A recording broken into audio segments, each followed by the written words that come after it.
Nah, ini airnya sudah mendidih. Kita coba cek teman-teman, air yang sudah kita panaskan dan sudah mendidih yang 7 liter tadi. Dan sekarang kita matikan ya apinya, dan baru nanti kita campurkan bahan-bahannya. Oke, sudah.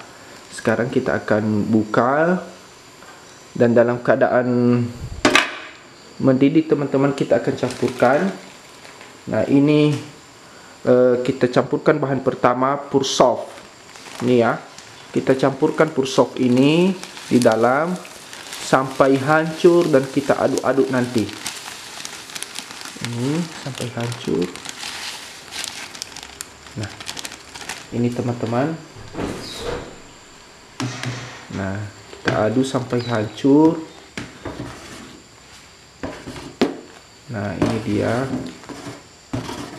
Nah, beginilah kondisinya pur softnya kalau sudah kita campur dan kita betul-betul aduk dengan baik sampai hancur.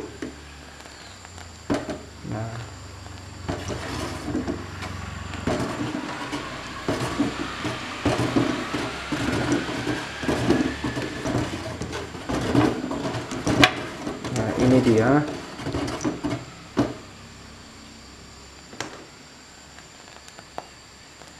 Nah, ini kondisinya pur softnya kalau sudah mulai hancur, sudah mulai bercampur dengan airnya. Ini dia teman-teman, dan usahakan betul-betul bercampur dengan baik.